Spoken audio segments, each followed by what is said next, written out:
আমার প্রিয় ও স্নেহের 2024 সালের নতুন বছরের পঞ্চম শ্রেণীর ছাত্রছাত্রী বন্ধুরা, আশা করি তোমার সবাই ভালো আছো।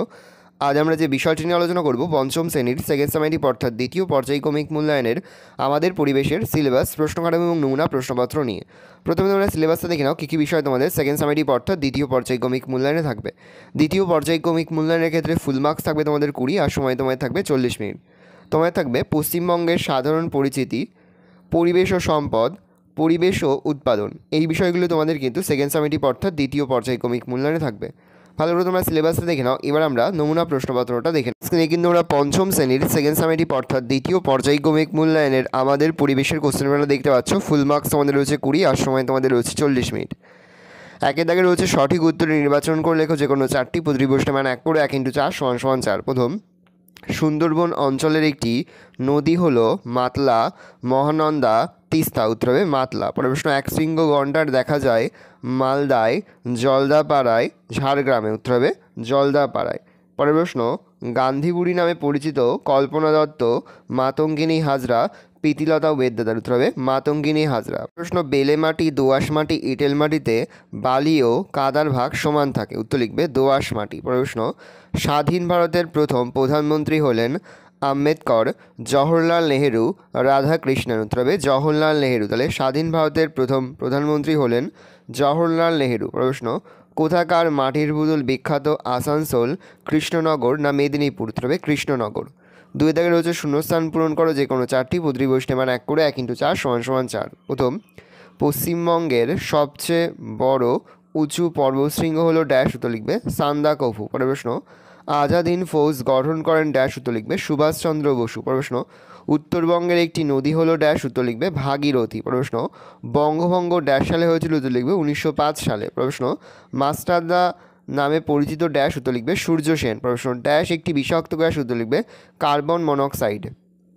3 দাগে রয়েছে নিচের প্রশ্নগুলির পূর্ণবাক্যে উত্তর দাও যে কোনো চারটি প্রতিপ্রশ্নে, মানে 1 করে 1 × 4 = 4। প্রথম, একটি অপ্রচলিত শক্তির নাম লেখো। উত্তর লিখবে সৌরশক্তি, জোয়ারভাটা শক্তি, বায়ু শক্তি ইত্যাদি। প্রশ্ন, সুন্দরবন কোন গাছের জন্য বিখ্যাত? উত্তর লিখবে সুন্দরী।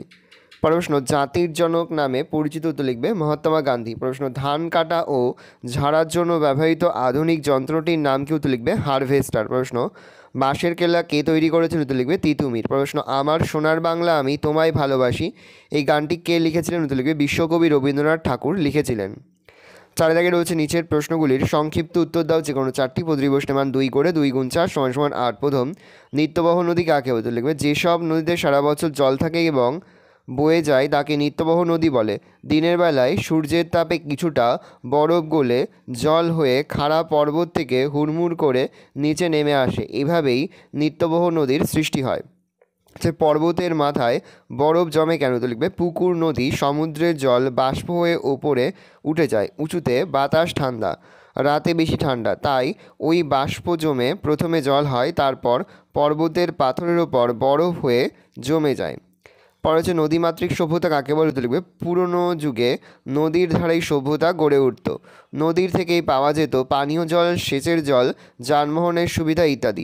নদী ছিল সেখানকার মানুষদের কাছে মায়ের মতো, তাই ওই সব সভ্যতাকে নদীমাতৃক সভ্যতা বলা হয়। পরে হচ্ছে ম্যানগ্রোভ জাতীয় গাছ কাকে বলে? তো লিখবে সুন্দরবনে মিশে থাকা সমুদ্রের জল ও ঈষৎ নোনা জল ও কাদায় জন্মায় এক ধরনের গাছ, তাদের 2 ধরনের মূল দেখা যায়, ঠেসমূল ও শ্বাসমূল। এই ধরনের গাছকে ম্যানগ্রোভ জাতীয় গাছ বলে, যেমন গেওয়া, বাইন, গড়ান, সুন্দরী ইত্যাদি।